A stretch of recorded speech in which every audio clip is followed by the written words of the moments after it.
Madhouse podcast on this fine Tuesday evening. So a few things to discuss tonight, mostly coming off of the back of the Sunday night Madhouse chat room.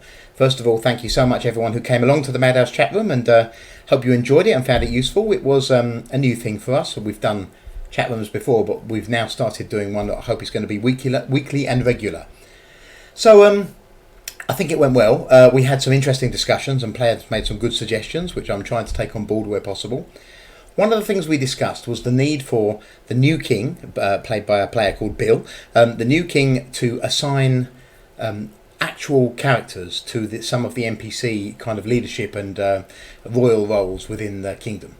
And that's because one person obviously can't do everything. Bill isn't going to be able to do all of the political work, if you like, in the game. That's never the way it's been before. So I think it's quite useful that we've got this situation. And Bill can expand his assistance and let other players get involved. And it also means that that if Bill can't get out any given time, there'll be other kind of ranked people who can take a decision or take a role or be part of the role play. So what else is there? I think it's a good idea if Bill himself doesn't want to assign all of these posts, if he can pick one person to help him assign it, maybe a king's assistant or whatever. But that's for Bill to say, I will give him a call this week and hopefully have a chat with him, see how he wants to proceed. So these are the roles that we fleshed out that need to be filled. They're all existing roles within the game that we've talked about throughout the course of the game over the last 20 years. So every city needs to have a Duke and Duchess. Now that's the nature of the system, the system of rulership in Bereny, and that is that underneath the king are dukes and duchesses, and each one of them is the ruler of one of the cities in the land.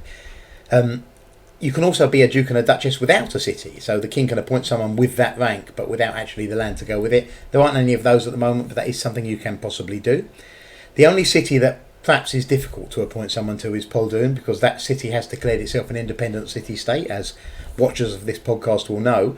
And so if the king assigned someone else to be its duke or duchess, that would be a very interesting power move, because at the moment the crown has not gone against or refuted the current legal position, which is that the city has declared independence.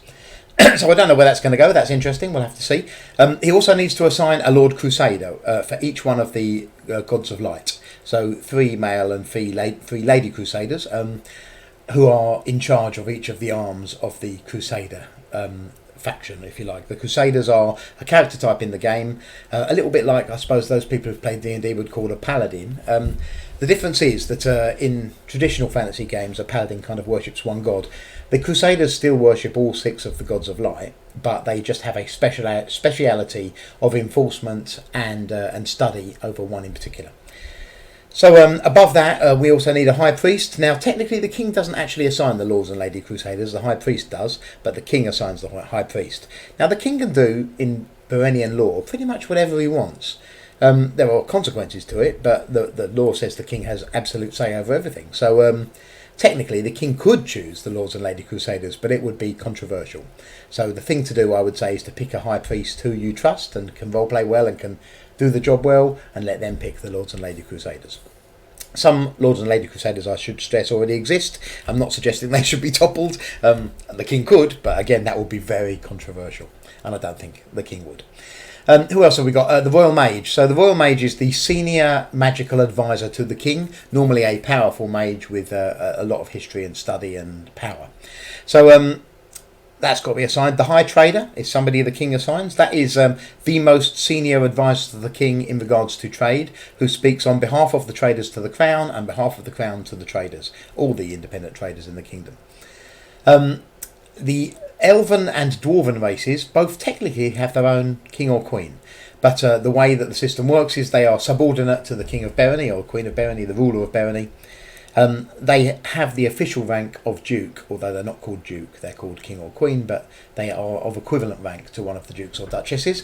And they have existed a few times in the past, but at the present there's no player or named one of those, so they need to be assigned. And then the last one is the Baron of the Glaciers. Now, although it's got the title Baron, it actually has the same rank as a Duke or a Duchess again. And this is the senior crown servant who speaks on behalf of the Glaciers to the crown and on behalf of the crown to the Glaciers. Would probably be a Glacier Barbarian, but doesn't have to be, but that would be controversial if it wasn't. Certainly would have to be someone with strong ties to the Glaciers. And there isn't one of those at the moment. It's not a post that's ever really been used. It's been mentioned once or twice, but it's never really happened, but it could happen. So that's an option. Okay, so that's all the titles that are needed, and what I'd then like to do, we discussed this in the chat room, is I'd quite like to get set up a Royal Council, and that would mean that the Royal Council could take role-play decisions in regards to certain events that occur as the game goes forwards. My idea at the moment is that we would have the council meetings in the actual Madhouse chat room, so anybody could come and watch them going on, but they couldn't participate unless they were a member of the council. Now, another player said, well, it might be quite fun to do it in sections. So you have like an agenda item, 5 minutes or so speaking, and then you have 5 minutes where anybody who's watching can talk and have a bit of fun, talk in and out of character. Then you go back into the meeting again and only the representatives can speak, so on and so forth. So it gives the people a chance to have a bit of fun with it and not just watch it silently. We could try that. Let's try that and see how that goes maybe once we get the council set up. And if it doesn't work, well, we can adjust it. The important thing to me is that people can see the decisions being taken, but of course that doesn't stop the members of the council being able to talk privately on an IO group or a Yahoo group or a Facebook page or whatever, having a pre-meet and discuss what they're going to do. The public meeting is the one that takes place in the chat room, and that is technically open to the public in-game, if you see what I mean. It's a role-play device that's actually happening, and I think that could be quite fun, because it does mean that people could surprisingly break the mould and say something they shouldn't, and there could be some good fun to that. That could make some news. I like to think all of this develops the role play in the game, makes the game feel fuller, and makes people understand what's going on in the game world as well. So that's kind of the plan. What I really don't want to do, what I'm really keen to avoid, is this where you make it feel like there's a clique. There's one group of players who are in charge and no one else can get a look in. Dungeonworld's never been like that, and Dungeonworld players are very good at not making the game like that, at letting people who come into the game who are interested accelerate their position quite quickly. It's not a competitive game. It's a game where people work together, and really it's about your role play in between turns more than anything else. So you can be a free play character who's never paid a penny in real money to play the game, and still accelerate to any position you want to try and achieve if you're prepared to put the time in.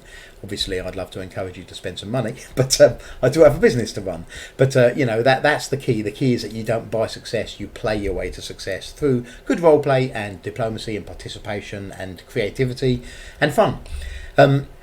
So I'm very keen, as we develop this, to make sure that people have a way in, that they can find, that they can kind of get involved quickly, they can do stuff. So it may be that we'll have a citizens council or something like that as well. We'll see how it develops and who's interested in getting a bit more involved, trying to make sure that nobody feels like they're kept out, but also that they feel like they know what's going on and it's interesting. There should be intrigue and mystery and surprise, and hopefully this will be great. So another thing, excuse me a second.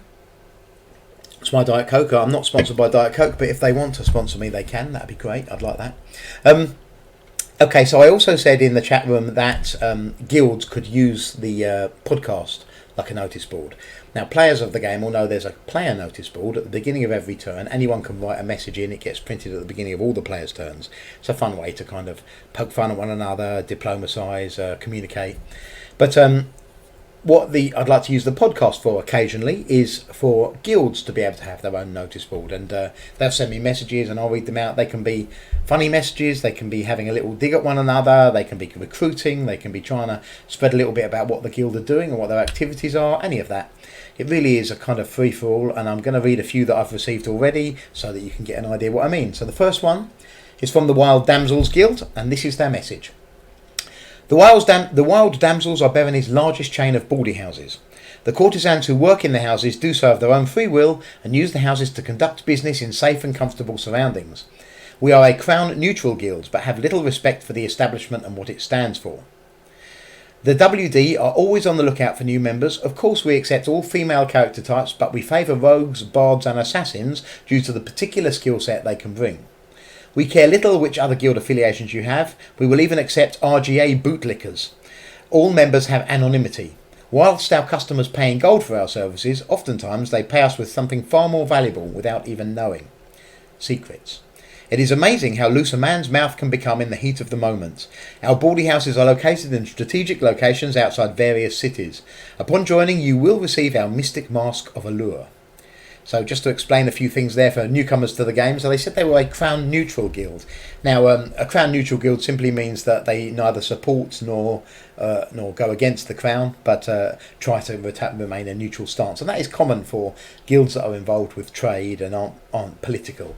Most guilds are what are called crown loyal, and there are one or two guilds that are not crown loyal, let's say, but not many because they mostly don't dare to say. But that might change, of course. Things are changing. Okay, so that's the Wild Damsels. Moving on to the White Tower. The White Tower would like to announce that after a period of inactivity, a new leader, Baron Giblet III, has taken charge and intends to restore the White Tower to its former glory. To this end, we would like to announce an expedition to explore the newly discovered Shadow Cleft dungeon, and are therefore looking for volunteers who are qualified to enter, scout, and discover the secrets within. Any existing member or newly appointed Squire of the Tower who does can expect rapid advancement to the rank of Knight of the Sword and maybe beyond. And that's from Baron Giblet III, Knight Commander of the White Tower. So a few things to explain there. The Shadow Cleft dungeon is one of the new dungeons we've recently opened. It is specifically for inexperienced and new characters, so you aren't allowed to go in if you've got any significant number of skills or a path or any of the things that make you more powerful. Not reams of equipment, no big magic weapons, none of that. You basically got to be almost new, or certainly within your first few months, and not powered up by somebody giving you loads of stuff. And that's the gist of it. And this was on player request. They said we'd like to do a place that was a bit more like that, and we've created one. It's interesting that the White Tower would choose that as their expedition, so clearly they're making a play for new characters or fresh characters to change the atmosphere of the game a little bit, or they're certainly their guild, which I think is an interesting move. They talked about giving you advancement to rank of Knight of the Sword. So guilds in the game have the ability, if you're a member of the guild, to buy special items and special skills and various special things because you're a member of the guild. And it's a thing we've built into the game. Guilds occasionally get the chance to upgrade and have more things for their players, although it's quite rare these days because it takes a lot of work. One of the things that the White Tower's got is the ability to assign a rank, and you can go up the ranks of the White Tower, and they make you quite powerful by the time you get up to the top, so it's a good thing to have. It's an interesting benefit to being a White Tower member, and good to see them back and kind of thriving again. Let's hope that this really works. Okay, so the next one is from Divigilaire. It's the last one I received. Divigilaire believes in the truth of the prophecy, and asserts that one of the Tradak line must be king. Divigilaire supports Prince Dickon being king unless and until it is determined that another of the Tradak bloodline has a superior claim to the throne. That message was from Sasetta, the Eligere of Divigilaire, which is the leader of Divigilaire.